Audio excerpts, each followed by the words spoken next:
Canto I of The Rape of the Lock by Alexander Pope. Recording is in the public domain.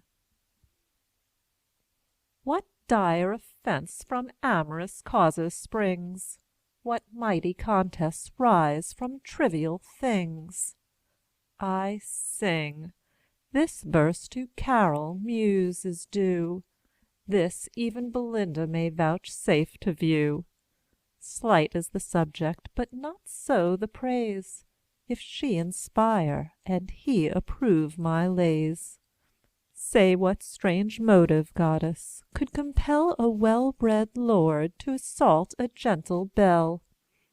Oh, say what stranger cause, yet unexplored, could make a gentle belle reject a lord? In tasks so bold can little men engage, and in soft bosoms dwell such mighty rage. Saul through white curtains shot a timorous ray, and oped those eyes that must eclipse the day. Now lapdogs give themselves the rousing shake, and sleepless lovers just at 12 awake.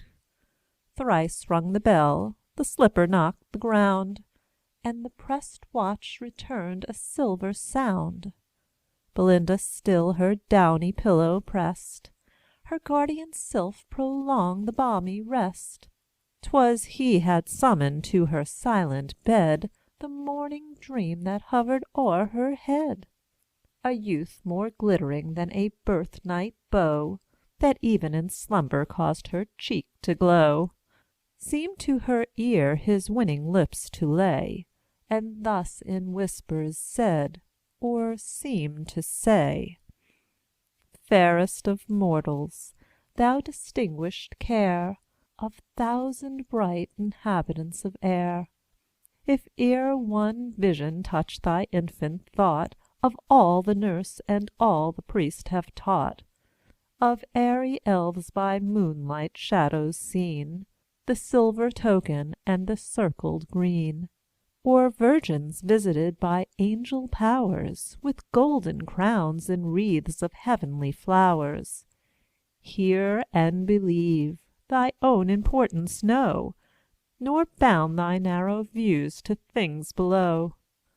Some secret truths from learned pride concealed, To maids alone and children are revealed. What though no credit doubting wits may give, The fair and innocent shall still believe. Know then, unnumbered spirits round thee fly, The light militia of the lower sky. These, though unseen, are ever on the wing, Hang o'er the box and hover round the ring. Think what an equipage thou hast in air, And view with scorn 2 pages and a chair. As now your own our beings were of old, And once enclosed in woman's beauteous mould. Thence by a soft transition we repair From earthly vehicles to these of air. Think not, when woman's transient breath is fled, That all her vanities at once are dead. Succeeding vanities she still regards, And though she plays no more, or looks the cards, Her joy in gilded chariots, when alive, And love of ombre after death survive. For when the fair in all their pride expire, To their first elements their souls retire. The sprites of fiery termagants and flame Mount up and take a salamander's name. Soft yielding minds to water glide away, And sip with nymphs their elemental tea. The graver prude sinks downward to a gnome, In search of mischief still on earth to roam. The light coquettes in sylphs aloft repair, And sport and flutter in the fields of air. No further yet, whoever fair and chaste Rejects mankind is by some sylph embraced. For spirits freed from mortal laws, with ease Assume what sexes and what shapes they please. What guards the purity of melting maids In courtly balls and midnight masquerades, safe from the treacherous friend, the darling spark, the glance by day, the whisper in the dark.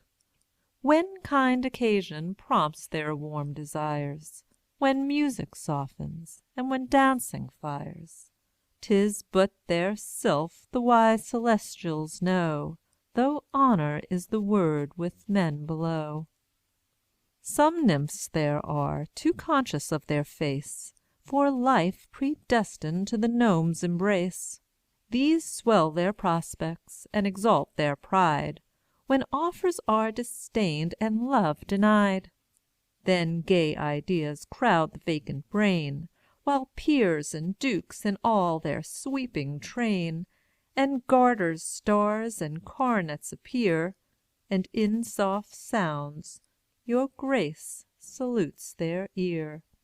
'Tis these that early taint the female soul, instruct the eyes of young coquettes to roll, teach infant cheeks a bidden blush to know, and little hearts to flutter at a beau.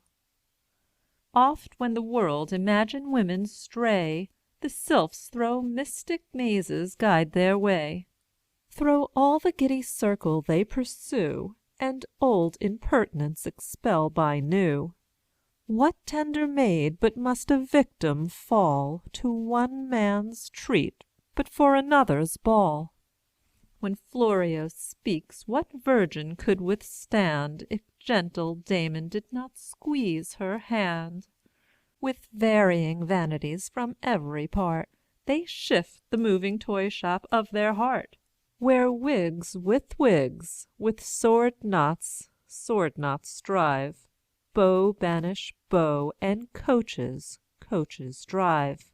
This erring mortals levity may call, O blind to truth, the sylphs contrive it all.